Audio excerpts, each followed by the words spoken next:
మంత్రపాఠः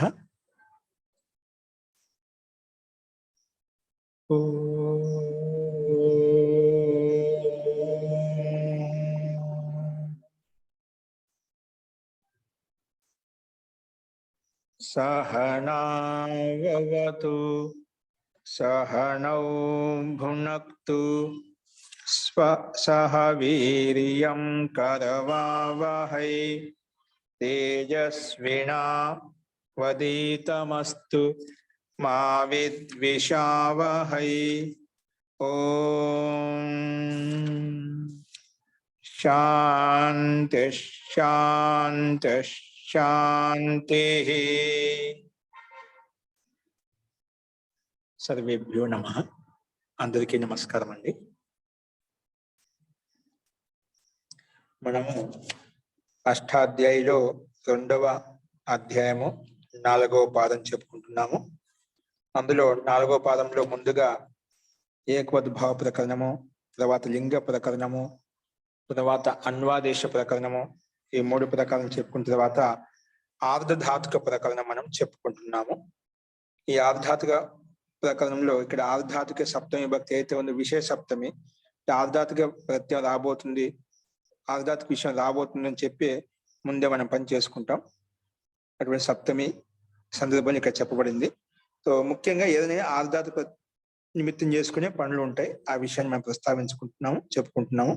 అందులో నిన్న లుంగ్ సనోర్ ఘస్లి అనే సూత్రం చెప్పుకున్నాము. అంతకంటే ముందు అదో జగ్దిర్ ల్యప్తి కితి,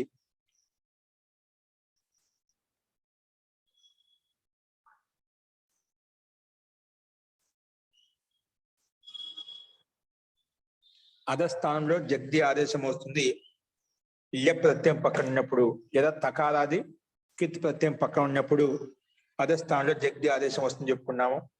కానీ దాని పక్క సూత్రం ఏం చెప్పిందంటే లుంగ్ సనోర్ గస్త్రి.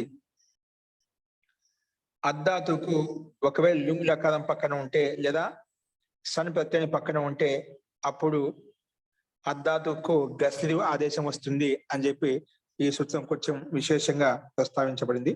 అక్కడ ముందేమో అద్ధాతు స్థానంలో జగ్ది ఆదేశం అయిపోయింది ఎప్పుడు లెప్పు పక్కన ఉన్నప్పుడు, తకారాది కిత్ ప్రత్యయం పక్కన ఉన్నప్పుడు. ఇక్కడ లుంగ్ సనోర్ గస్త్రి అని చెప్పిందంటే ధాతువు అదే తీసుకోబడింది అద్ధాతువు, కానీ అద్ధాతువుకి పక్కన లుంగు లకారం ఉన్నప్పుడు లేదా సనిపత్యం వచ్చినప్పుడు, లుంగ్ ప్రత్యయం కానీ సనిపత్యంగా వచ్చినప్పుడు ఆ అధిష్టానంలో గస్లు ఆదేశం వస్తుందని చెప్పి మనం సూత్రాలను చెప్పుకున్నాం. అదేవిధంగా అగసత్, జిగత్సతి, జిగత్సత అనే రూపసిద్ధి కూడా మనం చూసాం.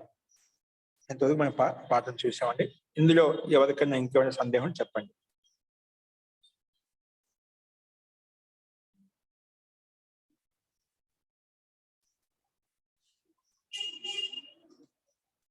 అస్తు ప్రకృతం అనుసరామః. ఇప్పుడు అదే క్రమంలో 37వ సూత్రం చెప్పుకున్న తర్వాత 38వ సూత్రము ఘయ్య పోశ్చ. నెక్స్ట్ ఏంటండి? ఘయ్య పోశ్చ. పైనుంచి లుంగ్ సనోర్ గస్లు, అక్కడి నుంచి మనకు ఏమొస్తుంది? గస్లుకి ఆదేశం వస్తుందన్నమాట. అది అనువృత్తి కింద వస్తుంది చూడండి. యహాసే ఘస్లు అని ఇక్కడ గ్రిస్లు అని తప్పుపడింది, ప్రింటింగ్ మిస్టేక్ పడింది. అది కింద అది ఘా కింద రూపొస్తుంది, అది కొట్టేసుకోండి, అది బై మిస్టేక్, స్పెల్లింగ్ మిస్టేక్. అస్తు యహాస్య గస్లుకి అనువృత్తి 2, 4, 40 సూత్రం వరకు అనువృత్తి వస్తుందంట. సో సూత్రం వచ్చేసి ఇక్కడ ఏంటి? ఘయ్య పోశ్చ. ఘయ్య పోశ్చ స్లైడ్ మీద చూడండి, నీట్గా కనిపిస్తుంది. ఘయ్య పోశ్చ. ఘయ్యపోహు సప్తమి విభక్తి ద్వివచనము, చ అవ్యయపదము, చ అవ్యయపదము. సో ఇప్పుడు ఈ సూత్రం 2 పదాలుగా విడగొట్టుకున్న తర్వాత ఘయ్యపోహు అంటే ఏమిటి, దాన్ని ఇంకా విడగొట్టుకుని చెప్పుకోండి. ఏ పదాలు ఉన్నాయి అందులో అంటే సమాసం వచ్చేసి ఘైచ అపుచ, ఘైచ అపుచ ఘయ్యపౌ, ఘైచ అపుచ ఘయ్యపౌ, తయోః ఘయ్యపోః, తయోః ఘయ్యపోః, ఘైచ అపుచ ఘయ్యపౌ, తయోః ఘయ్యపోః. ఓకే. ఇతరేతర యోగ ద్వంద్వ సమాస. ఘై ప్రత్యయం ఉంది, అప్రత్యయం ఉంది, రెండు కలిపితే ఘయ్యప్పో అయిపోయింది. తయోహు ఘయ్యపోహు ఇతరేతరయోగ ద్వంద్వ సమాసం. ఓకేనా. అనువృత్తి వచ్చి అధహ ఘస్లు ఆర్ధధాతుకే ఈ మూడు పదాలకి పైనుంచి అనువృత్తి వస్తుంది. అధహ ఒకటి, ఘస్లు ఒకటి, ఆర్ధధాతుకే. ఓకేనా. ఇప్పుడు దీని యొక్క అర్థం వచ్చేసి చూడొచ్చు. అర్థం సింపుల్ గా ఉంటుంది. పైనుంచి అనువృత్తి ఏమొస్తుందో గుర్తుపెట్టుకుని చాలండి.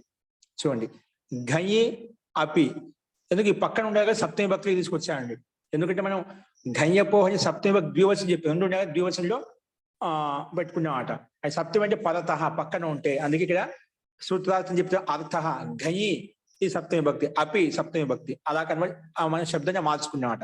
ఘయి అపి చ అంటే ఘై ఔర్ అపి, ఇక్కడ చ అంటే ఇంకా అని అర్థం. అంటే ఘై ప్రత్యయం పక్కన ఉన్నా, ఇంకా అపి ప్రత్యయం పక్కన ఉన్నా. ఘై అపి చ పరత ఆర్ధధాతుకే పరత. ఘై అపి ఆర్ధధాతుకే అంటే ఇవి ఘై ప్రత్యయాలు, అపి ఆర్ధధాతు ప్రత్యయాలు అండి. ఘై ప్రత్యయము, అపు ప్రత్యయము, ఆర్ధధాతు ప్రత్యయాలు అంట. ఘయి అపి చ ఆర్ధధాతుకే పరత, ఆర్ధధాతుకే పరత. అదోహు అంటే అద్ధాతు, అదో ఘస్లు ఆదేశో భవతి. ఏమొస్తుంది? వెండికి ఆర్ధాతుక ప్రకారం మనకు అధికారం నడుస్తుంది కదా. అంటే ఇవన్నీ మనకి ఏ ప్రత్యయం వచ్చినవన్నీ ఆర్ధాతుకలే ఉంటాయి ఖచ్చితంగా, దానికి సందేహం లేదు. ఎందుకంటే తింగుశక్తి ఘై అనేది తింగుశక్తి భిన్నం అన్నమాట.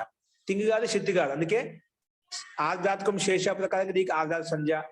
అప్పు కూడా తింగుశక్తి భిన్నమైంది కాబట్టి అప్పు కూడా ఆర్ధధాతుకం శేష ప్రకారంగా దీనికి ఆర్ధధాతుక సంధ్య ఉంది. అందుకే ఘై అపిచ ఆర్ధాతుకే పరత.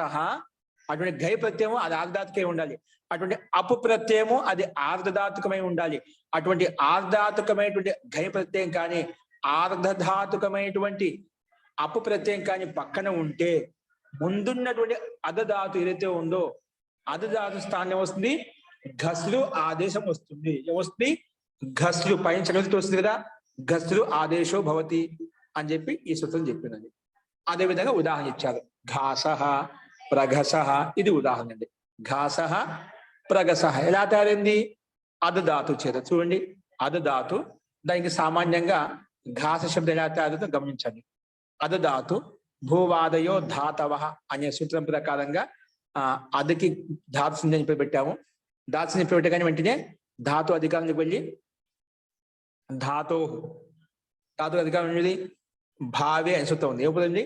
భావే భావే భావే భావే వాచ్య ధాతో ఘై ప్రత్యయో భవతి. అంటే భావార్థే ధాతో ఘై ప్రత్యయో భవతి. భావాన్ని చెప్పడంలో అంటే ధాతు యొక్క అర్థాన్ని చెప్పడంలో ధాతు చే ఘై ప్రత్యయం వస్తుంది అని చెప్పినాడు. ఘై ప్రత్యయం వచ్చింది. ఘై ప్రత్యయము భావే అనే సూత్రం చేత అధధాతు పక్కన ఘై ప్రత్యయం వచ్చింది. అప్పుడు ఏమవుతుంది? అద్ ఘై ధాతుకి అధికారం ఈ సూత్రం ఉందండి. ఎందుకంటే 3-3-18 సూత్రం అనేది భావే సూత్రం. సో ధాతువుకి అధికారం లేవు సూత్రం ఉంది భావే అనే సూత్రం చేత ధాతువుకు పక్కన ప్రత్యయం అంటున్న ప్రత్యయం ప్రత్యయ పరశ్చ ప్రకారంగా ప్రత్యయం ఎప్పుడు పక్కనే వస్తుంది. ఇక్కడ ధాతువుకి పక్కనే వస్తుంది అన్నమాట. అది ఇక్కడ అద్ ఘై, అద్ ఘై. ఇప్పుడు మనం వెంటనే మన సూత్రం ప్రకృతి సూత్రం వచ్చింది. ఏది? ఘయ్యపోహు. ఏమొచ్చింది? ఘై పరత, ఘై ఆర్ధధాతుకే పరత. ఘై ఏంటంటే ఆర్ధధాతుకం ఏంటది. ఘై ఆర్ధధాతుకము, అది ప్రత్యయం కూడా ఘై ఆర్ధధాతుకము, అది ఘై ప్రత్యయం కూడా ఉందన్నమాట. మనకి సూత్రం ప్రకారం ఘై అయి ఉండదు, ఆర్ధధాతుకమే ఉండాలి. అది ఆర్ధధాతుకం, అది ఘై ప్రత్యయం కూడా. కాబట్టి అది పక్కన ఉంటే ముందు ఏముంది? అధధాతు ఉంది. అధహ ఘస్లు ఆదేశం అవుతుంది. అందుకే ముందుండే అధధాతు స్థానంలో ఘస్లు ఆదేశం వచ్చింది. ఓకేనా. అప్పుడేమవుతుంది? ఘస్లు ఘై, ఘస్లు ఘై. ఇప్పుడు ఘైకి కూడా అనుబంధ రూపం చేయండి. ఘైకి అనుబంధ రూపం చేస్తే ఏమవుతుంది? ఘైకి అనుబంధ రూపం ఏమొస్తుంది? ఏం వెళ్తుందండి? చెప్తాను కదన్నా.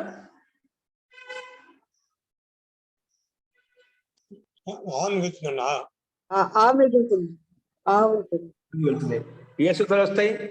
ఘై లషక్వదితే ద్వారా ఘా పోతుందండి. లషక్వదితే ద్వారా లకారానికి లకారం సారీ యకారానికి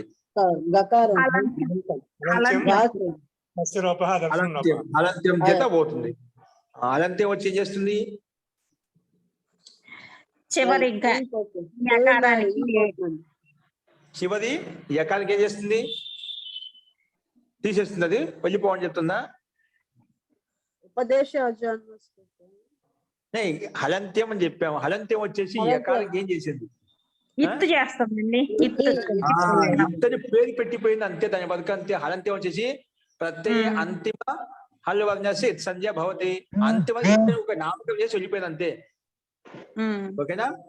ఇతని పేరు పెట్టిన వాళ్ళు వచ్చారు, తస్యలోపః దశలోపు పోలీసు వచ్చి తీసుకెళ్ళాడు అన్నమాట. ఎక్కడ తీసుకెళ్ళాడు? ఎక్కడ తీసుకెళ్ళాడండి? అదర్శనం లోపః అదర్శనం లోపః జైల్లో పడేసాడు అన్నమాట, కనిపించకుండా. చంపలేదు, ఇక్కడ పూర్తి నష్టం కాలేదు, కనిపించకుండా చేసాం అంతే. దాని అస్తిత్వం ఉంది, దాని నిమిత్తం చేసుకుని పని చేసుకుంటాం. అదే అతను లోపల. అలాగే ఘయ, ఇప్పుడు ఈ మన రాజ్యలక్ష్మి గారు చెప్పారు, ఘైకి లషక్ వదులుతుంది, లోపం అయిపోతుంది. ఏం చేస్తుంది? ఘై ఘా వెళ్ళిపోతే ఏం మిగిలింది అక్కడ? ఆ ఎక్కడ ఉందండి? గా వెళ్ళిపోయిందని చెప్పావు. గాలో ఉండే గకారం పోతుంది, ఆ ఉంటుంది. అంటే ఘా పోతుందంటే అందుకే అప్పుడు దాని సూత్రార్థం ఉంది, ప్రత్యస్య ఆది గకారస్య అంటే ప్రత్యయం నుండి ఆది అక్షరం చేస్తుందండి. ఓకేనా? అది ఆ మనసులో ఉంది కాబట్టి అలా చెప్పారు. కాబట్టి ఆది హల్ వర్ణానికి మాత్రం ఇత్తని పేరు పెడుతుంది కూడా. ఇత్తని పేరు పెట్టిన తర్వాత తస్యలోప అదస్యలోప సిద్ధంగా ఉంటాయి. పోలీసులు దొంగ ఏదైనా తప్పు చేసి సిద్ధంగా ఉంటాయి. తస్యలోప అదస్యలోప సిద్ధంగా ఉంటాయి అన్నమాట. ఇత్తని పేరు పెట్టడమే లేట్ అనమాట. పేరు పెడితే తీసుకొచ్చి అనుమంది లోపం చేసి పడేస్తాయి. ఫస్ట్ మొత్తం ఆ మిగిలింది. మరి గస్లుకి ఎలా వస్తుందండి? గస్లుకి అలంత్యం వస్తుందా, లసక్వాతంత్యం వస్తుందా? గస్లులో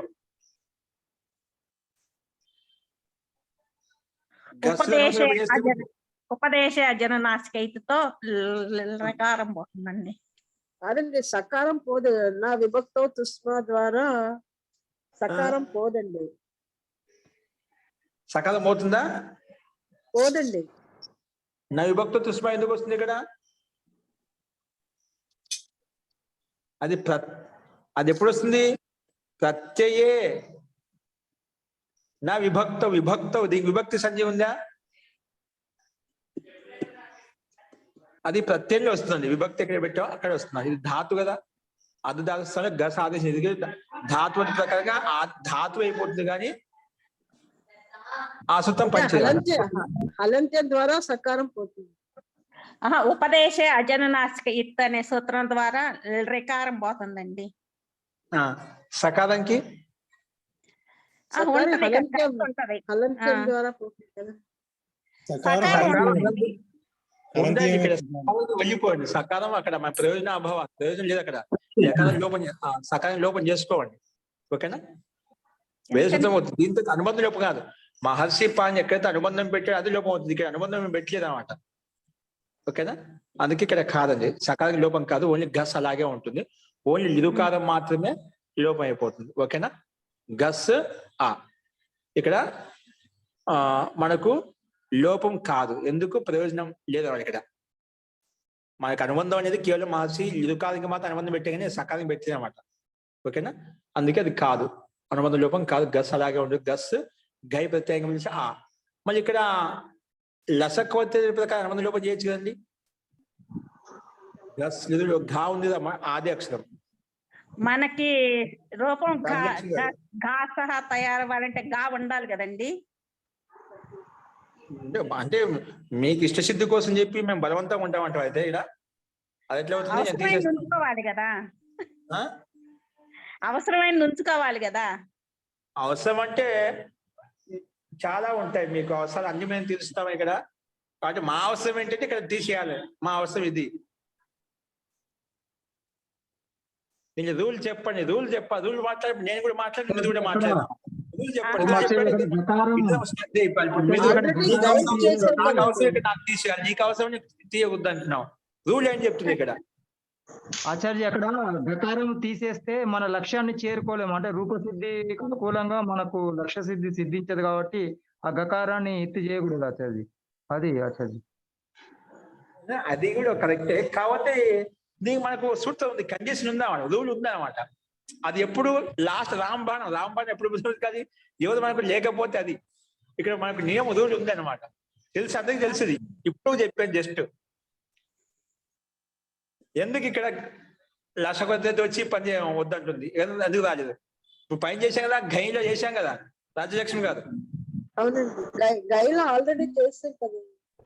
మరి ఇక్కడ చేస్తాం గస్సు ఘా ఉంది కదా ఆదేశం.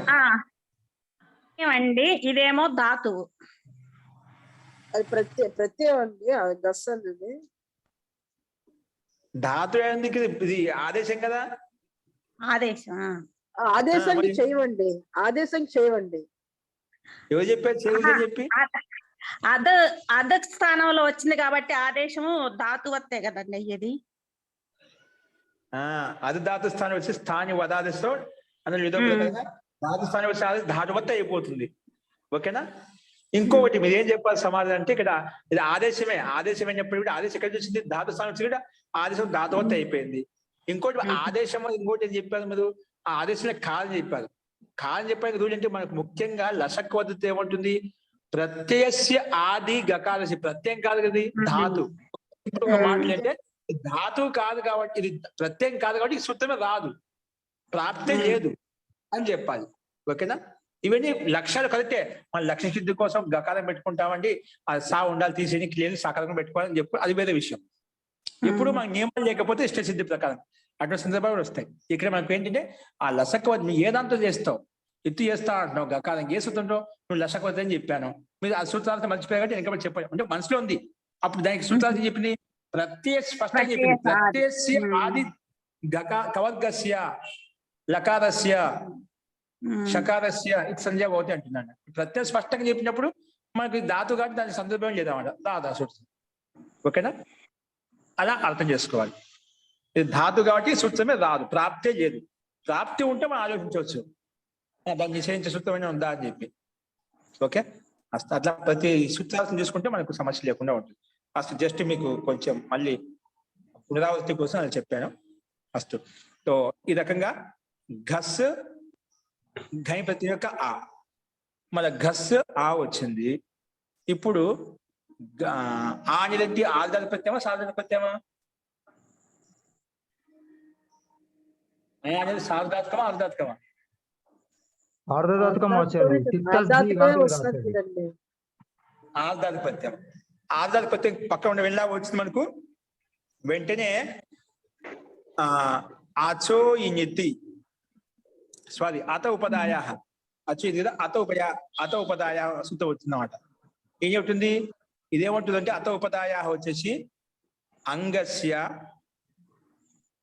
ఇతి నితి ప్రత్యయ పరతః ఉపదాయాః వృద్ధిర్భవతి. అంగస్య ఉపదాయాః వృద్ధిః భవతి. అంగస్య ఉపధాయాః వృద్ధిః భవతి. కదా భవతి? ఇత్ నిత్తి ప్రత్యయ పరతః అంటే అటువంటి ప్రత్యయం ఏ ప్రత్యయానికైతే యకానికి ఇత్తి చేశామో అథవా నకానికి నిత్తి చేశామో అటువంటి ప్రత్యయంగానే ఉంటేనా పక్కన ఉంటేనే ముందున్నటువంటి అంగానికి ఏమవుతుంది? వృద్ధి అవుతుంది. ఆ వృద్ధి కూడా అకారస్య ఉపదాయ అత ఉపదా ఉండాలి. ఎటువంటి ఉపదాలో అకారం ఉన్నటువంటి ఏది ఉపద ఉందో అటువంటి ఉపదాయ అకారస్య వృద్ధి భవతి అని చెప్తున్నమాట. ఇక్కడ మనకు నిత్య ప్రత్యయం ఉందా ఇత్తి ప్రత్యయం ఉందా? అంటే నకారానికి ఇత్తి చేసామా యకారానికి ఇత్తి చేసామా? ఘైలో యాకి తీసాడు. యాకి హలంత్యం ఇత్తని పెట్టాం. ఇత్తి పెట్టి ఇత్తని పెట్టాం. లోపం చేసి లోపం చేసాం. అందుకే ఇత్తు అనమాట. అంటే ఇత్తు చేసాం కాబట్టి ఘై ప్రత్యయంలో ఉండేటువంటి అనేది ఇత్ ప్రత్యయం అంట. అంటే ఇత్తు ప్రత్యయం పక్కన ఉంటే అంగస్య. అంగం అంటే ఏమిటి? ప్రత్యయ పరతః పూర్వ సంఘ సంధ్యా భవతి. యస్మాత్ ప్రత్యయ విధి తదాది ప్రత్యయంగం ప్రకారంగా ఏ ధాతువు చేత ప్రత్యయం విధించావో అటువంటి ప్రత్యయం పక్కన ఉంటే ముందునేది అంగం అయిపోతుంది. అందుకే ప్రత్యయం పక్కన ఉంది ముందు అంగం అనమాట. అటువంటి అంగంలో ఉపదాకి దీర్ఘం అంటున్నాను. కానీ ఉపదాలు ఏముండాలి? అకారస్య ఉపదాయాః వృద్ధి భవతి. దీర్ఘంగా వృద్ధి భవతి. అందుకే ఇక్కడ ఘస్ లో ఆ ఉంది మనకు. ఉపదాలు ఏముందండి? ఘస్ కదా అంతిమ అక్షరం సాకి ముందే ఉంది, ఘాలో ఉండే ఆ ఉపదాలు ఆనే ఉంది కదా కాబట్టి వృద్ధి ప్రాప్తమైంది. ఓకేనా? వృద్ధి అంటే ఏమిటి? ఏంటండి?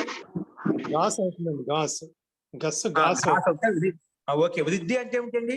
వృద్ధి వృద్ధి రాదాయిచ్చి ఆ ఐ ఔ వృద్ధి రాదచ్చు. వీటికి వృద్ధి అని పేరు. మళ్ళీ వృద్ధి అంటే ఏం పెట్టుకోవాలి? ఆ పెట్టుకోవాలా, ఐ పెట్టుకోవాలా, అవు పెట్టుకోవాలా? 3 ఉన్నాయి కదా. స్థానే అంతర్తమః.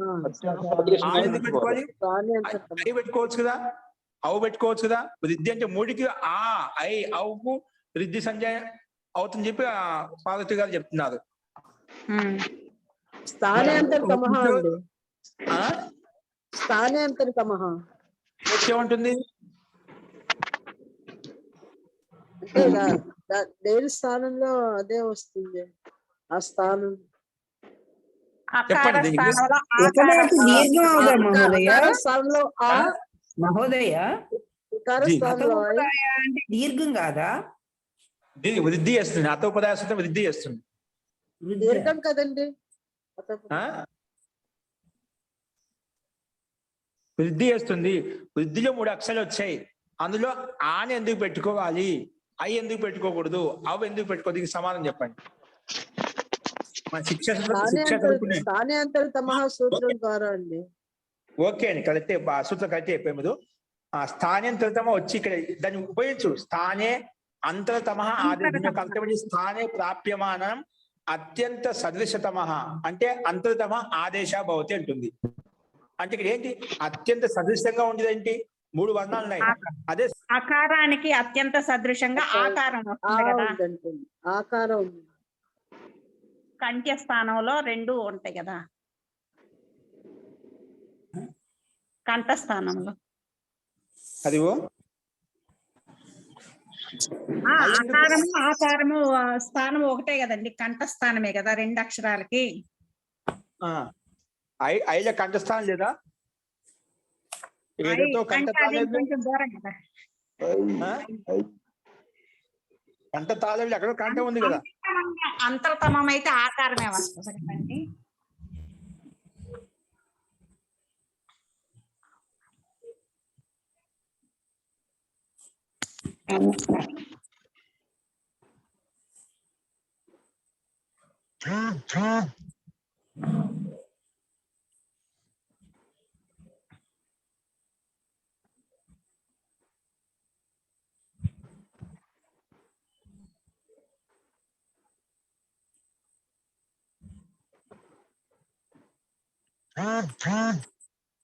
ఏంటి శబ్దం?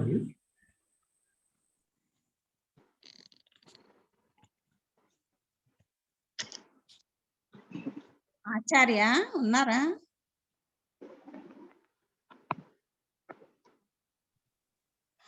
వినిపిస్తుందండి? వినిపిస్తుందండి ఇప్పుడు. ఏమిటి కదా, ఏదైతే కంఠ తాళవ్య ప్రకారం కంఠం కదండి. ఆగి కంఠస్థానమే అకుహ విసర్జనీయ కంఠ కంఠం ఉంది. అయ్యి వచ్చే కంఠం కదా. కంఠంతో పాటు తాలు స్థానం కూడా ఉంది కదా. 2 ఉంది కదా దానికి. కాబట్టి సరే అదే కంఠం ఉంది, కంఠ తాలు కూడా ఉంది. ఇదైతే డైరెక్ట్ గా శుద్ధంగా కంఠం కంటే కలిసే కాబట్టి ఇదే అత్యంత దగ్గరగా ఉన్నాడు. సదృశ్యంగా ఉండే కాబట్టి ఎక్కువ సదృశ్యంగా ఉండేదేంటి ఇదే కాబట్టి ఇదే తీసుకుంటాం. ఓకే అండి, దగ్గరికి వచ్చేది అలాగా. అలా మనం ఆ విధంగా అర్థం చేసుకుంటూ ప్రతిదీ సమానం చెప్పుకుంటూ వెళ్ళాలన్నమాట. ఓకే అస్తు. ఓకే, ఉత్తమం. సో ఈ రకంగా మనకు అకుహ విసర్జన కంఠము కంఠములు అత్యంత సదృశ్యంగా ఉండేది. ఒక గుణం ఎక్కువగా ఉంది. కంఠంతో పాటు తాళ్ళు కూడా ఉందన్నమాట. ఏదైతే కంఠ తాళేవో అవకారం అంటే ఓదోష్టో కంఠోష్టవుతో ప్రకారంగా అక్కడ ఓష్టవం కూడా ఎక్కువ ఉందన్నమాట. కంఠంతో పాటు ఓష్టం కూడా ఉంది. ఇదే శుద్ధంగా కంఠం కంట కలిసి ఇది ఒకటే కాబట్టి ఇదే పెట్టుకుంటామట. అందుకే ఘా స్థానంలో గాలో ఉండే ఆ స్థానంలో ఆ వచ్చేసింది. ఓకేనా? అప్పుడు ఏమైపోయింది? ఘాస్ అయిపోయింది. ఘాస్ ఘాస్ ఆ ఘై ప్రత్యయం యొక్క ఆ మిగిలింది కదా. ఆను సాల కలిపితే ఘాస అయిపోయింది. అయిపోయింది.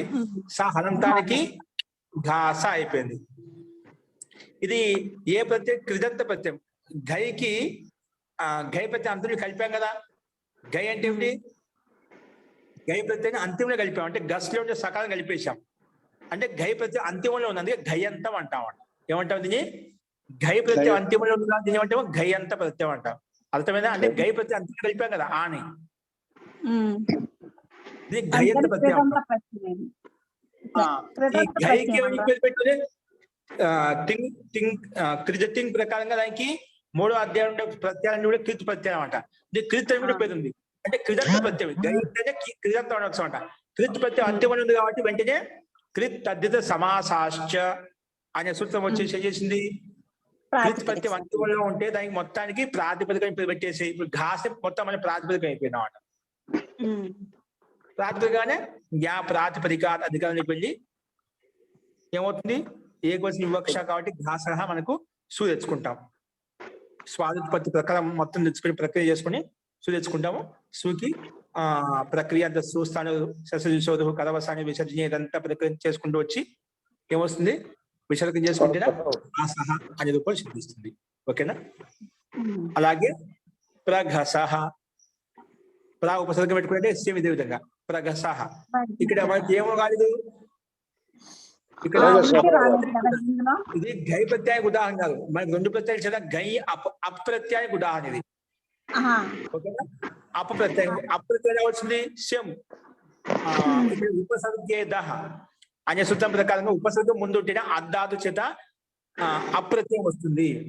ఓకే, అద్ధాతులకు ముందు ఉపసర్గం ఉంటేనా అటువంటి ఉపసర్గం ఉన్నటువంటి అద్ధాతు చేత ఏమొస్తుంది, అప్పు ప్రత్యయం వస్తుంది. గై ప్రత్యయం రాదు, భావార్థంలో అప్పు ప్రత్యయం వస్తుంది అని చెప్పింది. ఓకేనా. అలాగే ఏంటి ప్రా అద్ అప్పు, ప్రా అద్ అప్పు. అప్పు కనుమ రూపం చేస్తే కూడా పా వెళ్ళిపోతుంది, పా వెళ్ళిపోతుంది, ఆ మిగులుతుంది ఇక్కడ కూడా. ఇక్కడ మనకు అత ఉపదాయత విద్య చేసుకోమని కూడా ప్రగస వచ్చింది. ఇక్కడ ముందు రాగానే అప్పు రాగానే ప్రా అద్ అప్పు. ఈ స్థితిలో మనం వెంటనే మన ప్రతిష్ఠితం వచ్చేస్తుంది గయ్య పోష్ట. అద్దాత్మకు పక్కన ప్రత్యయం పక్కన ఉంటే ఏమవుతుంది, గస్రు ఆదేశం వస్తుంది. ఓకేనా. అప్పుడు ఏమవుతుంది, వెంటనే అద్దు స్థానం గస్సు వచ్చేస్తుంది. అప్పుడు ప్రా గస్రు అప్పు. ఇప్పుడు గస్రు కనుమదులు వేస్తే గస్ మిగులుతుంది, అప్పు కనుమదులు వేస్తే ఆ మిగులుతుంది. అప్పుడు ప్రా గస్ ఆ, ప్రా గస్ ఆ. ఇప్పుడు మనకు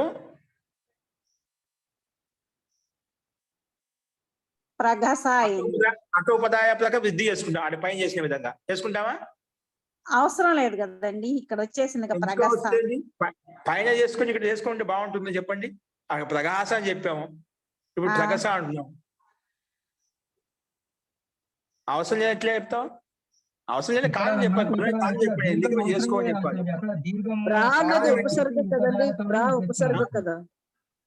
ఉంటే ఉండి దానిదే ఉంది, ఉపసర్గం ఉంటే ఉండేదండి, దానికి అడ్డం వస్తుందా.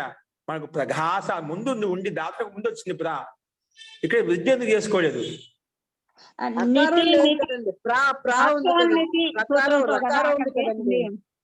అక్కడ అచోన్నతి సూత్రంతో కదా వృద్ధి వచ్చింది మనకి. అతోపదాయత అది అతోపదాయ ఇత్తిజిత్ అడుగుతుంది. అవునండి, కానీ ప్రా ఉంది కదండి, రకారం ఉంది కదా కిందన. ఉంటే దానికి సంబంధం చేయండి, ప్రాతి సంబంధం లేదు.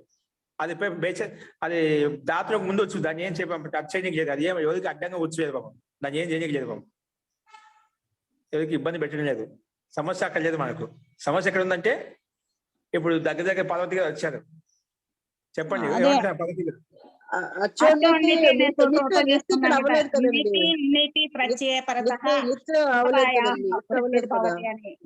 ప్రత్యయం ఉంది కదా మనకు, ప్రత్యయం ఉంది కదా, అపప్రత్యయం ఉంది కదా. కాదు కదండి, కాదు కదండి. ఘై లేదుగా మహోదయ, ఘై లేదు కదా, ఘస్సులు ఉంది కానీ ఘై లేదుగా. ఘస్ ధాతు ధాన్యం పక్కన ఉండే ఘై చూసుకోవాలి. ఘస్ అనేది ధాతు, ధాతు స్థానం వచ్చింది కాబట్టి ధాతు అయిపోయింది. దానికి ఏం చెప్పాలి సమాధానం అంటే చెప్పారు, దగ్గరకు వచ్చారు. మీరు అభివ్యక్తం కొంచెం ఇంకా అభ్యాసం కావాలి. చెప్తే మీ మనసులో బాగుంది. ఇక్కడ మనకు సూత్ర అత ఉపదాయత మీరు వెంటనే అనేవాడు అంటే ఏ సూత్రంతో ప్రాప్తమైంది, ఏ దాంతో వేస్తామో అని అడగాలి. ఏమంటే అచోయితి చెప్తా, అచోయితి నేను ఊరికే ప్రత్యయం అంటున్నా కానీ ఎటువంటి ప్రత్యయము అన్నప్పుడు ఇత్తి నిత్తి ప్రత్యయ పక్క ఇత్తు ప్రత్యయం ఉండాలి. అంటే అటువంటి ప్రత్యయం ఉండాలి. ఏ ప్రత్యయం అయితే యకారానికి తీయేసి ఉండాలి, అది లేదు. లేకపోతే నిత్ అటువంటి ప్రత్యయం ఉండాలి, అనాకి ఇతియేసి ఉండాలి. అటువంటి ప్రత్యయాలు ఉంటేనే ముందుండే ఉపదాకి అకారాంత ఉపదాకి మనం దీనికి ఉపదా వృద్ధి చేసుకోవచ్చు.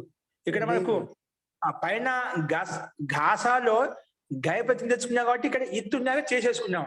ఇక్కడ అప్పు ప్రత్యయంలో ఇత్తు లేదు, నిత్తు లేదు, పిత్తు ఉంది. ఏముంది? ఉంది అనుమతి ఉంది. ఏముంది? పిత్తు. పకాలకి తీసే పిత్తు అయిపోయింది అన్నమాట. పాకి హలంత్యం ప్రకారం పకాకి తీసే పిత్తు ప్రత్యయం, నిత్తు ప్రత్యయం కాదు ఇది. ఉంటే యకానికి తీసే ప్రత్యయం ఉండాలి, లేదా నకానికి చేసి లోపం చేసే ప్రత్యయం ఉండాలి. అది ఉంటేనే మాత్రం వృద్ధి వస్తుంది. ఇది లేదు కాబట్టి అసలు సూత్రం రాలేదు. ఓకేనా?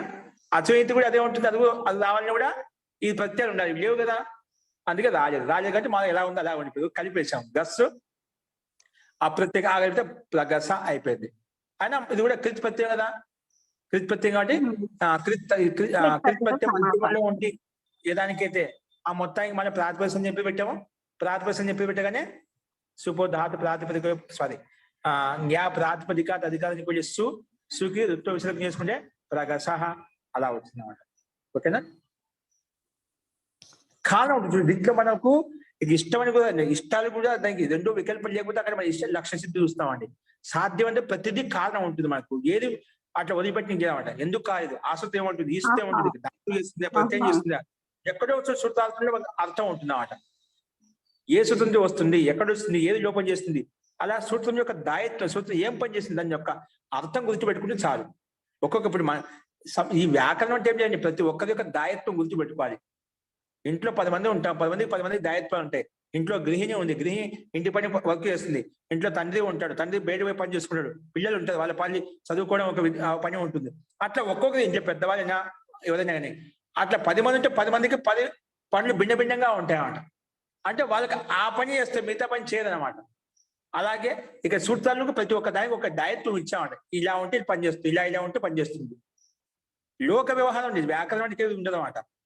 దాన్ని మనం సూత్ర రూపంలో బంధించి మన నైపుణ్యాన్ని, మన శబ్దాన్ని నైపుణ్యాన్ని సంపాదించుకుంటాం. శబ్దాన్ని దాన్ని కౌశల్యంగా ఉత్పత్తి చేసుకుంటాం అన్నమాట. కానీ సూత్రం యొక్క దాయత్వం గుర్తుపెట్టుకుంటే మనకు అర్థం తెలిసిపోతుంది. ఓకే అండి, ఫస్ట్. సో ఈ రకంగా ఇక్కడ ప్రగసహ అనే రూపం సిద్ధిస్తుంది.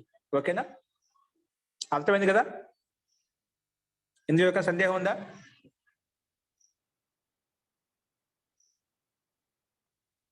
ఇప్పుడు చెప్పుకున్న విధంగా ఏదైనా చెప్పుకున్నావా అటువంటి ప్రారంభం నుంచి అలా చెప్పుకోవాలి. ప్రారంభించి మీకు అందరికి అర్థమైంది. జస్ట్ ఏదో నాకేమో అనిపించింది చెప్పాలని అలా విడదీసి చెప్పాను. కాబట్టి నాకు తెలిసి అందరికి అర్థమవుతుంది అనుకుంటున్నాను. ఓకేనా? ఇంత విడదీయాల్సిన అవసరం లేదు. ఓకేనా? కారణం ఉంటుంది, అది తెలుసుకోండి. ఏదో ఎందుకు వచ్చిందంటే మీకు సందేహం ఉంటే అడగండి. ఓకేనా? ఇంకా కొందరికి దీంట్లో అంటే అర్థం గుర్తుపెట్టుకోండి. అప్పుడప్పుడు అట్లా చెప్పిస్తే గానీ మొదటి నుండి మాకు గుర్తుండవండి. అదే అనుకున్నాను. ఒకసారి నాకు మనసు వచ్చింది.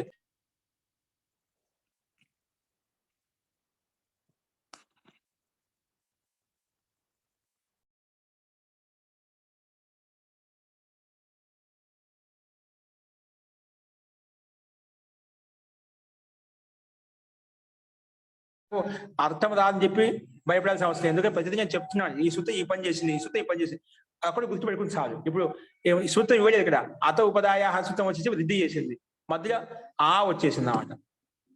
ఇక్కడ అప్పు ఎక్కడ చూసంటే ఉపసర్గేద నుంచి అప్పు వచ్చింది. మన గై ఎక్కడ చూసంటే భావేసి గై వచ్చింది. అంటే ముఖ్య సూత్రాలు చెప్పేస్తుంటది మనకు. అది గుర్తుపెట్టుకు ఏ సూత్రం ఏ పని చేసింది అది గుర్తుపెట్టుకోవాలి. మూల ధాతు అద్ ప్రత్యయం వస్తుందంటే ఖచ్చితంగా గుర్తుపెట్టుకుని, ప్రత్యయం ఎప్పుడు ధాతుకి పక్కనే వస్తుంది లేదా ప్రాతిపదికం పక్కనే వస్తుంది. ప్రత్యయం అంటున్నాము అంటే ఖచ్చితంగా ఏదో ఒక ధాతు ఉంటుంది, ఏదో ఒక ప్రాతిపదికం అనివార్యంగా ఉంటుంది. అవి ఉంటే ప్రత్యయాలు వస్తాయి.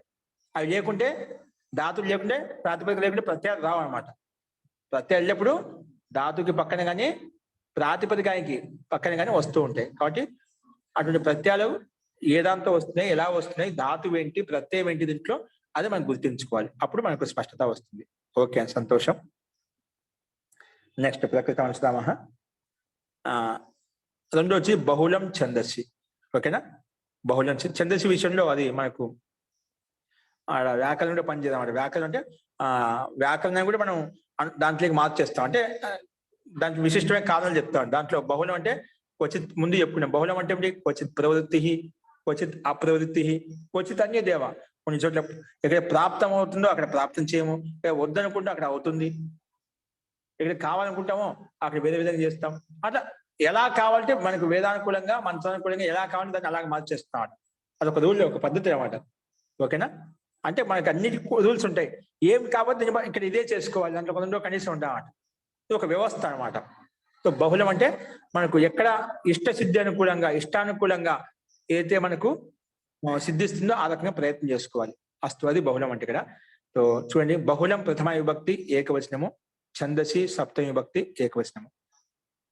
అనువృత్తి ఘయ్యపోహు, అదహ, ఘస్లు, వీటన్నిటికీ అనువృత్తి వస్తుంది. అలాగే ఆర్ధధాతుకే. ఇప్పుడు చూడండి, ఛందసి విషయ సూత్రంలో అర్థం. ఛందసి సప్తమి విభక్తి, బహుళం అంటే ప్రథమ విభక్తి ఏకవచనం, ఛందసి సప్తమి విభక్తి ఏకవచనం. ఛందసి అని ఛందసి విషయే, పైన అనువృత్తి గైకి అప్పుకి అనువృత్తి వస్తుంది కనుక గయి అపిచ ఆర్ధాతుకే పదత. ఆ పదం మొత్తం అట్లే వచ్చేసింది. గయి అపిచ ఆర్ధాతుకే, అది గయ్యే ఉండాలి, ప్రత్యయం అప్పై ఉండాలి, ఆర్ధాతుకే ఉండాలన్నమాట. ఓకేనా? కొన్ని ప్రత్యయాలు సార్ధాతుకులు ఉంటాయన్నమాట. అందుకే స్పష్టంగా చెప్పాల్సి ఇస్తామట.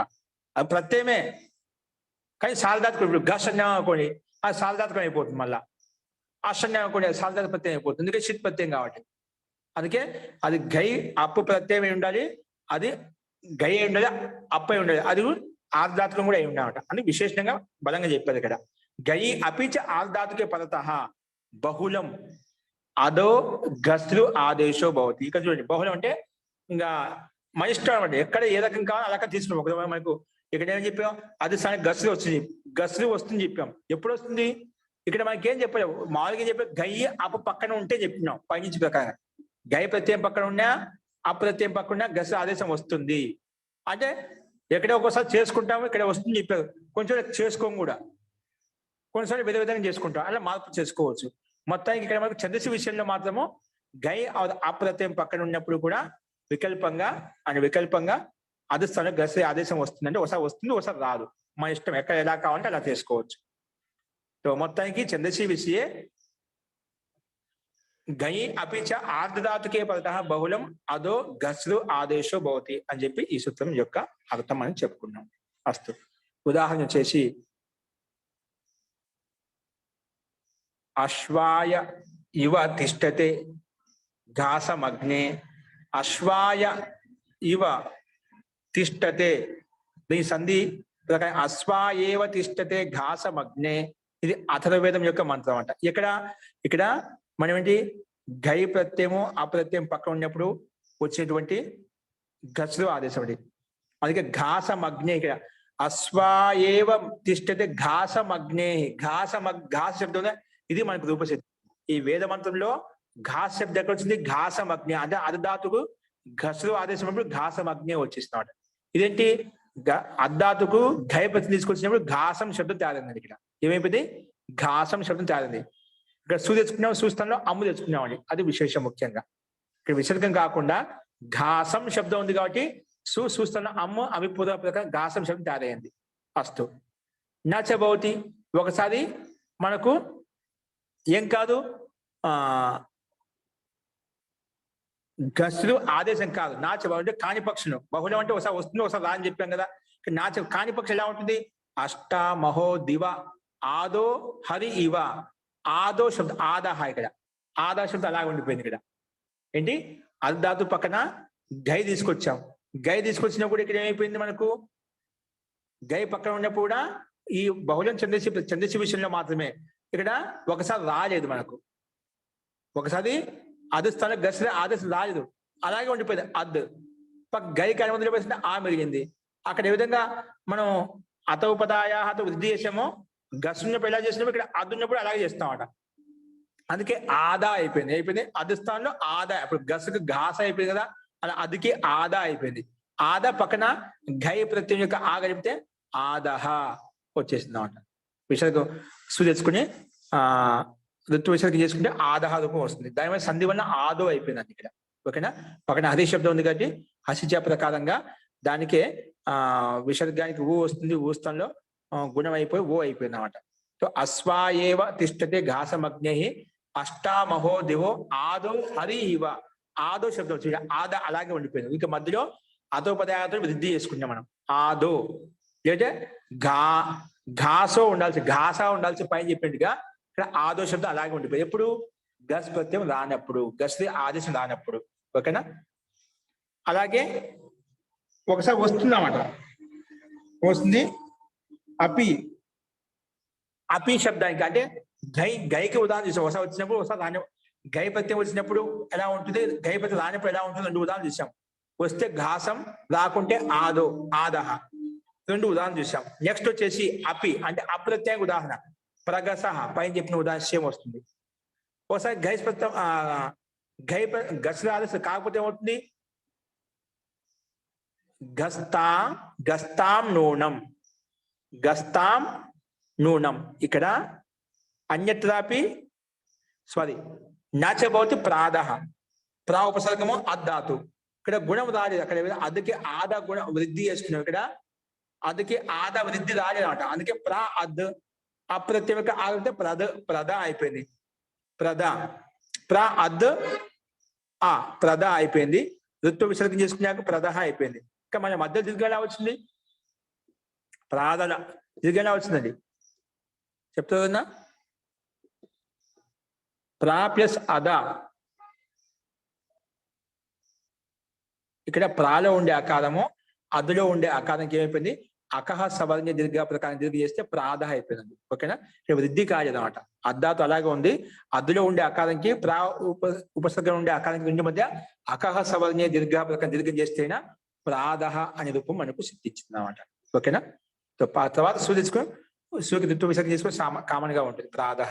ఓకే, నెక్స్ట్ అన్యత్రాపి బహుళ గ్రహణ. ఒకసారి బహుళ చెప్తే కదా, ఓసారి ఇక్కడ ఒకసారి వచ్చినప్పుడు దాని చేస్తున్నాం, ఓసారి ఇష్టానుసారం చేసుకున్నాం, వేరే విధంగా చేసుకున్నాం. ఇక్కడ చూడ అన్యత్రాపి బహుళ గ్రహణాత్ గస్తాం నూనం. ఇది వేద మంత్రం, గస్తాం నూనం. ఇక్కడ గస్తా వచ్చేసిందన్నమాట, గస్తాం నూనం.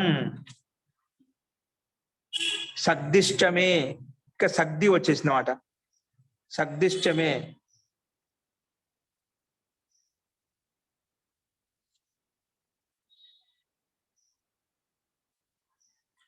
గస్తాం అనేది ఏంటి, పై బండి మనం చూసాం, బాగానే ఉంది.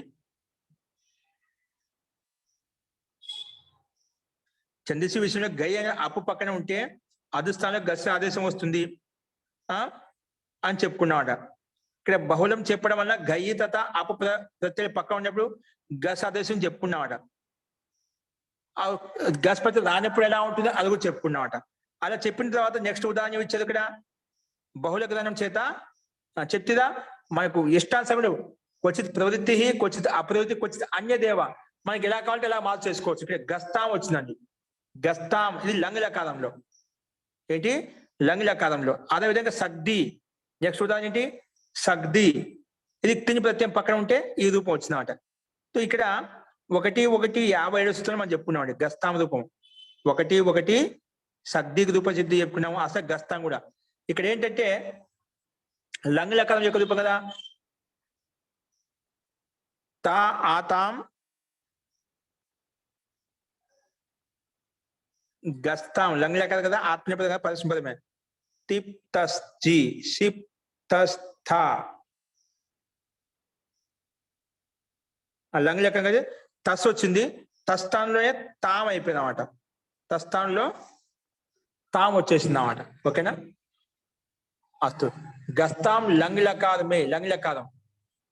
అగసత్ అగసతాం అగసన్, గస్తాం అగసత్ అగసతాం అగసన్ లంగ్లకారం కదా. మన ఆయలా అయిపోయింది. నా మాంగ్ యోగే ప్రకారంగా ఇక్కడ నకారం అకారం లోపం అయిపోయిందండి. ఓకేనా? అస్తు ఇక్కడ గస్తాం వచ్చి అంటే లంగ్లకారంలో ద్వివచనం యొక్క రూపం అండి. ఏంటి అభవత్ అభవతాం అంటే కదా, అలా అగసత్ అగసతాం. ఓకేనా? సో లంగ్లకారంలో ద్వివచనం యొక్క రూపం అనమాట. గస్తాం వచ్చేసింది. సో అలాగే సగ్ది తిని ప్రత్యయం పక్కన ఉంటే ఇది వచ్చింది, ఈ రూపం వస్తుంది. సగ్ది తిని ప్రత్యయం పక్కన ఉన్నప్పుడు కూడా ఇలా వస్తుంది అన్నమాట. ఓకే, సో రూపసిద్ధి గస్తాం ఎలాగంటే ఒకసారి చూడండి. అద్దాతు భూతే, అద్దాతుకు దాత్సన్యం పెట్టిన ధాతు అధికారం వెళ్ళి లంగ్ లకారం తీసుకొచ్చాం. ఏం తీసుకొచ్చాం? లంగ్ లకారం. లంగ్ లకారంలో అనద్యతనే లంగ్ అండి. సూత్రం ఏంటి?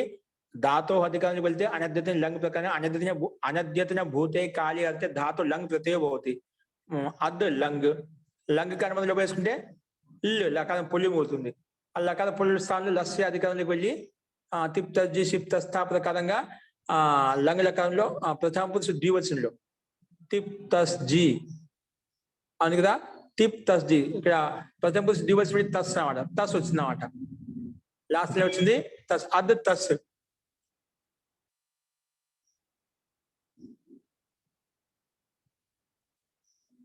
ఈ లంగ్ లకార స్థానం వచ్చింది కదా అంటే గిత్ లకారం.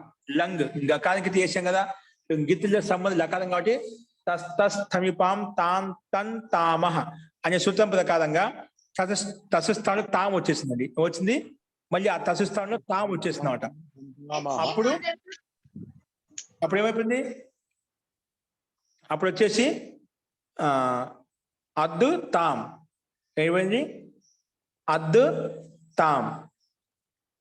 ఇప్పుడు ఈ స్థితిలో మన ప్రకృతి సూత్రం అయిపోయింది. ఏం చెప్పింది? ఒకసారి బహుళ గ్రహణం చేత కదా, బహుళ గ్రహణం కాబట్టి ఛందస్సు విషయం కాబట్టి ఒకసారి ఇక్కడ గస్ ఆదేశం వస్తుందండి. అంటే అదే స్థానంలో గస్ ఆదేశం వస్తున్నాడు. గస్ ఆదేశం వచ్చి ఏమవుతుంది? అదే స్థానంలో అద్ గస్ వస్తుంది.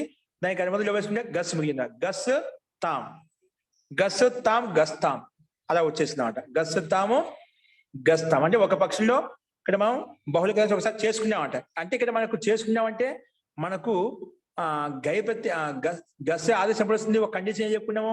గై ప్రత్యయం పక్కన ఉండాలి, లేదా ఏముండాలి? అప్రత్యయం పక్కన. ఇక్కడ ఏం లేవు, అయినా వచ్చేసింది అన్నమాట. లేకపోయినా కూడా వచ్చేసి అంటే ప్రాప్తమే లేదు, కానీ సుతం బహుళం చెప్పడం వల్ల మనకు ప్రాప్తం చేసింది అన్నమాట. అందుకే గస్తాం అయిపోయింది అన్నమాట. ఓకేనా? ఈ రకంగా రూపసిద్ధించింది. అలాగే సగ్ధి శబ్దం కూడా రూపసిద్ధి మనకు 1 అక్కడ చెప్పుకున్నాం. 1 50 సగ్ధిష్టమే సపదిష్టమే అనే అక్కడ ఉదాహరణ ఇవ్వబడ్డాయి. సో 1 57లో ఏంటి? సగ్ధి రూపం తయారైంది. ఇక్కడ అంటే అధిష్టాతు స్థానమే, అధిష్టానంలోనే సగ్ధి రూపం వచ్చేసింది అన్నమాట. కానీ ఇక్కడ తిని ప్రత్యయం ఉన్నప్పుడు స్త్రీయాం తిని ప్రకారంగా స్త్రీ ప్రత్యయం వచ్చినప్పుడు సగ్ధి రూపం తయారవుతుంది. సగ్ధి రూపం ఎలా తయారైందంటే ఒకటి వచ్చి మీరు ఎక్కడ చూడండి. 1 ఒకసారి ఓపెన్ చేయండి పరిశిష్టంలో. అది మనం చెప్పుకున్నామండి.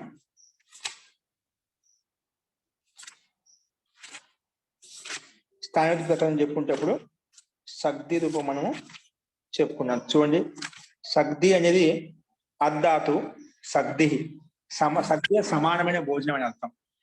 సగ్ధి అంటే సమానమైన భోజనం. ఓకే, సగ్ధి రూపం ఎలా తయారంటే మన లక్ష్యం సగ్ధి తయారు చేయాలి.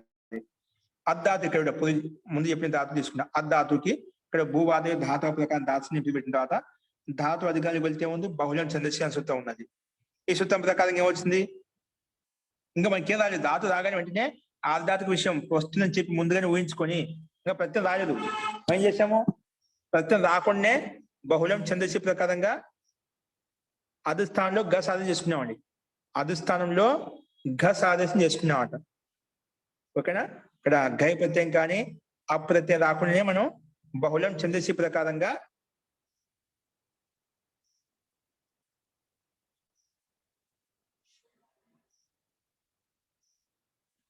గస్లి ఆదేశం వచ్చిందన్నమాట. వచ్చిన తర్వాత స్థాని వరాదేశం 40వ ప్రకారంగా అది ధాతు స్థానం వచ్చిన ఆదేశం కూడా ధాతువుతో అయిపోతుంది. అది ధాతువు సమానం అయిపోయింది అన్నమాట. తర్వాత అనుబంధం లోపం చేసాం, ఘస్ మిగిలింది. ఘస్ ఇప్పుడు మళ్ళీ ధాతు అధికారానికి వెళ్తే స్త్రీయాం తిన్ ధాతు అధికారంలో ఉంది. స్త్రీయాం తిన్ స్త్రీలింగంలో తిని ప్రత్యయం వస్తుంది. స్త్రీలింగార్థం చెప్పడం కోసము ధాతు తిని ప్రత్యయం వస్తుంది అని చెప్పి ఈ సూత్రం ప్రస్తావించింది. అందుకే ఘస్ తిన్ స్త్రీయాం తిన్ అనే సూత్రం ప్రకారంగా స్త్రీలింగంలో తిని ప్రత్యయం వచ్చిందట. ఘసుక్ తిన్ ఇలా రాగానే తినిక అనుబంధ లోపం చేస్తే ఏమవుతుంది? తినిక అనుబంధ లోపం చేస్తే నకారంక హరంత్యం కకారంక లసక్ తదితే ఇక్కడ తీ ఉంటుంది అన్నమాట. ఏముంటుంది? తీ ఉంటుంది. గస్ తి గస్ తి. ఇప్పుడు ఈ స్థితిలో అనుమతి లోపం తిని ప్రత్యయానికి అనుమతి లోపం చేస్తే మిగిలింది తి మిగిలింది కదా, ఘస్ తి. ఇప్పుడు ఘసి భసోర్ హలిచ, ఘసి భసోర్ హలిచ అనే సూత్రం ప్రకారంగా ఘసి భసోర్ హలిచ ప్రకారంగా ఏమైపోయింది, ఇదేం చేస్తుందంటే ఉపదాకి ఘస్ ప్రత్యయం పక్కన ఉన్నా అంటే గసి స్థానంలో గసి ప్రత్యయ పరత బసి ప్రత్యయ పరత హలిచ లేదా హలి ప్రత్యయం పక్కన ఉంది. ఇక్కడ ఏముంది మనకి తిని ప్రత్యయం ఉంది అంటే హలి ప్రత్యయం ఉంది, గస్ లేదు. అలాగే సారీ గస్ ధాతుకి బస్ ధాతు అని ఇక్కడ ప్రత్యయం కాదు, గస్ ధాతో బసోహు హలిచ పరత హలి ప్రత్యయం అంటే హలి ప్రత్యయాది ప్రత్యయం హలి ప్రత్యయం పక్కన ఉంటే ఏమవుతుంది, దానికి ఉపదాకి లోపం చేస్తున్నాం అంట. ఏం చేస్తుంది, ఉపదాకి లోపం చేస్తున్నాం అంట. అంటే హలాది ప్రత్యయం పక్కన ఉంటే గస్ ధాతుకి గస్ ధాతులో ఉండే ఉపదాకి అలాగే బస్ ధాతులో ఉండే ఉపదాకి దీనికి అకారానికి లోపం ఉపదాకి లోపం చేస్తుంది. ఉపదాలు ఏమన్నా ఉన్నాయి, ఇక్కడ ఉపదాలు ఏముంది, గస్కి ఉపదాలు ఏముంది, ఉపద అంటే ఏమిటి, అలోంత్యాత్ పూర్వ ఉపద, అంతిమ వర్ణానికి ముందున్న వర్ణం అంటే తుది వర్ణానికి ముందున్న వర్ణాన్ని ఉపద అంటాం. ఇక్కడ గస్ ఏంటి, అంతిమైన సాకి ముందున్న వర్ణం అంటే జస్ట్ వెంటనే గాలి ఉండే అది ఉపద అవుతుందన్నమాట. ఆ ఉపదాకి సూత్రం చేసిన గసి బసోర్ హలిచ, గస్ లో ఉండే ఉపదాకి హల్ వర్ణం హల్ ప్రత్యయం పక్కన ఉంటే తిన్క తి ఉంది కదా, అది హల్ ప్రత్యయం పక్కన ఉంది కాబట్టి ఉపద ఆకి లోపం చేశాం. లోపం అయిపోతే గకారం పొల్లు మిగిలినమాట, అలా మిగిలిపోయిందంట. అంటే గస్ లో సకాలం మిగిలిపోయింది, ఆ ఉపదానికి గాలో అది వెళ్ళిపోయింది. రెండు హలంతాలు వచ్చాయి, గస్ తి తిని ప్రత్యయం యొక్క తి. ఇప్పుడు ఈ స్థితిలో జలో జలి అని జలు వర్ణానికి పక్కన జలి వర్ణానికి పక్కన సా ఉంటే ఆ సాకి లోపం అవుతుంది, కానీ పక్కన జల్యే ఉండాలి అని చెప్పినాను. జల ఉత్తరస్య సకారస్య జలి పదత లోపబోతి. జల్లు వర్ణ అంటే రెండు జల్లు వర్ణాలకు మధ్యలో సా ఉంటే జలో జలి అనే సూత్రం వచ్చేసి రెండు జల్లు వర్ణములకు మధ్యలో సకారం ఉంటే దానికి ఈ సూత్రం మళ్ళీ జలో జలి వచ్చి లోపం చేసింది అన్నమాట. అలాగా మధ్యలో గస్ లో ఉండే సా కూడా అది కూడా వెళ్ళిపోయింది. తి దీనికే జసస్ తతోర్దోధ గకారం జస్ కాబట్టి ఈ పక్కన ఉండే తీకి వేసింది ఒత్తు థా వేసినది, జసస్ తతోర్దోధ. సామాన్య తకాలకి ఏం చేసాము, ఒత్తు తకాలం చేసామట. సో ఒత్తు దకాలం చేసాం, జసస్ తతోర్దోధ ధా చేసామన్నమాట. అంటే తకారానికి తి ఎల్లో ఉండే తాకి ధా వేసాం, అందుకే ధీ అయిపోయింది. ధీ అయిపోయింది, ధి. ఇప్పుడు ఈ స్థితిలో జలాం జస్ జసి అనే సూత్రం ప్రకారంగా ముందున్న గ ఉంది కదా, గస్ లో ఉండే ఆ గకారానికి జసత్వం అయిపోయింది. అంటే సామాన్య గకారం వచ్చేసినమాట. ఏమొచ్చింది, సామాన్య గకారం వచ్చింది, ధి అయిపోయింది జ ధి. సామాన్య జసత్వం ప్రాప్తం అవుతుంటే ఘసి భసోర్ హలిచ అనే సూత్రం ప్రకారం అయిపోయింది. అకార లోపం చేసాం కదా మనం, అకార లోపం స్థానివత అయిపోతుంది అన్నమాట. మనం గకారంలో ఉండే అకారానికి గసి బస్వర్ హలిచాతో చేసినటువంటి అకారము స్థానివత అయిపోతుంది అన్నమాట. స్థానివత అయిపోతుంటే ఈ సూత్రం రాదు. మళ్ళీ వచ్చేసి నలోప ప్రాతిపదికాంత సారీ నలోపో అనల్విధ వచ్చి నిషేధిస్తుంది మళ్ళీ, లేదండి అది స్థానివత కాదు చెప్పి. మళ్ళీ అచహ పరస్మిన్ పురోవిధ వచ్చేసి మళ్ళీ లేదంటే ప్రాప్తం అవుతుంది చెప్పి మళ్ళీ ప్రాప్తం చేసింది. కానీ లాస్ట్ లో నా పదాంత లోప అనుస్థం వచ్చేసి మళ్ళీ స్థానివత కాదు అని చెప్పింది అన్నమాట. అందుకే ఆ స్థానివత కాదు కాబట్టి దానికి జసత్వం వచ్చింది అంటే సామాన్య గకారం వచ్చేసింది అన్నమాట. ది అయిపోయింది అన్నమాట, ది. ఓకేనా, దానికే పురస్సు ఆకర్ విసర్గ చేసుకున్న ది అయిపోతుంది. ది అనే కృదంత ప్రత్యయానికి పక్కన సు తెచ్చుకున్న విసర్గ దిహి అనే రూపం సిద్ధిస్తుంది అన్నమాట. దానికే సమాన ధి సుగ్ధి, సమాన సుగ్ ధి సు సమాన శబ్దం చేత సమాసం చేసినప్పుడు ధి కృదంత శబ్దానికి సమాన అనే శబ్దం చేత సమాసం చేసినప్పుడు దానికి సమాన శబ్ద స్థానంలో సా మిగులుతుంది. అప్పుడు సగ్ధి అనే రూపం సిద్ధిస్తుందండి. ఏమిస్తుంది, సగ్ధి అనే రూపం సిద్ధిస్తుంది అన్నమాట. ఈ రకంగా మనం అర్థం చేసుకోవాలి. ఈ రూపసిద్ధి మొత్తం మనకు సగ్ధి ఎలా ఉందో అలా పూర్తిగా స్థానోత్ ప్రకారంలో సగ్ధి అనే రూపం సిద్ధించి పరిశిష్టంలో 640వ పేజీ 639 40 పేజీలో పూర్తిగా రూపసిద్ధి ఇవ్వబడింది. అక్కడ మళ్ళీ ఒకసారి మీరు గమనించండి. ఈ రకంగా మనం సగ్ధి అనే రూపం ప్రయోగించి ఆ సగ్ధి అనే రూపసిద్ధిని మనం తయారు చేసుకున్నామండి. అస్తు. ఇందులో ఏదైనా సందేహం ఉందా?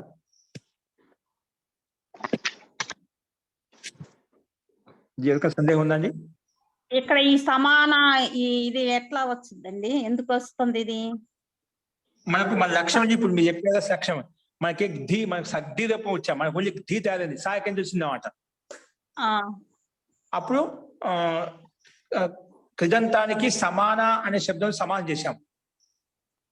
కృదంతానికి సమాన అనే శబ్దం సమానం చేసినప్పుడు ఏమవుతుంది? రెండు ఒకటే అయిపోయామన్నమాట. ఆ సమానం చేసినప్పుడు ఆ సమాన శబ్ద స్థానంలోనే సా ఆదేశం తీసుకొచ్చాం. మళ్ళీ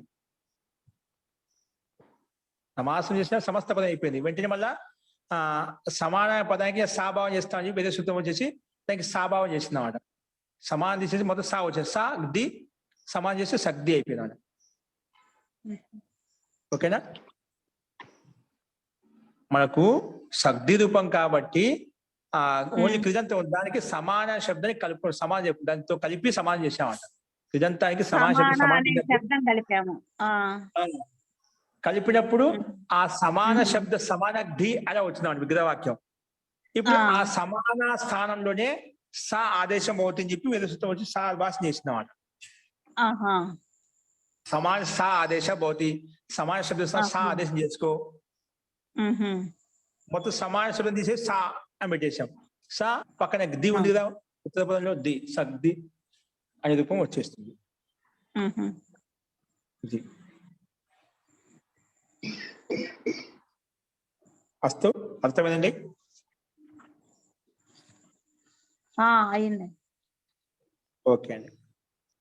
అస్తు. ఈ రకంగా మనం ఈ సూత్రాన్ని మనం చూసామండి. బహుళం ఛందస్సులో రూపసిద్ధి ఇలాగా ఉంటుందన్నమాట. గస్తాం రూపం వచ్చేసింది అన్నమాట. అలాగే సగ్దిశ్చ మే సగ్ది రూపం తయారు చేసుకొని సగ్ది రూపం కూడా మనం చూసుకున్నాం. కానీ ఛందస్సులో ఒకసారి అవుతుంది, ఒకసారి కాదు, ఒకసారి ప్రాప్తి లేని చోట ప్రాప్తి చేస్తుంది, ఒకసారి ప్రాప్తి లేని చోట కూడా ప్రాప్తి చేయించదు అన్నమాట. అంటే ఎక్కడ ఎలా రావాలంటే ఆ రకంగా మనం తయారు చేసుకుంటాం అన్నమాట. ఓన్లీ ది ఉంది, సమాన శబ్దాన్ని కలిపి సగ్ది రూపాన్ని తయారు చేసాం అన్నమాట. ఓకే.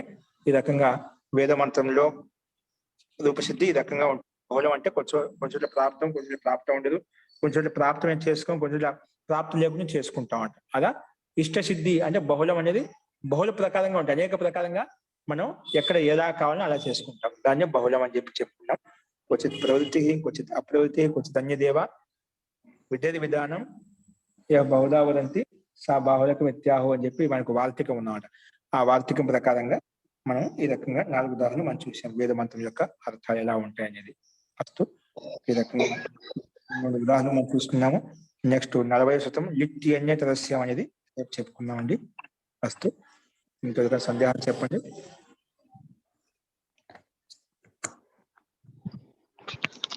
ఓకే అండి. ఇంకా సందేహం తర్వాత చూద్దాము, రేపు చూద్దామండి. మంత్రపాఠ.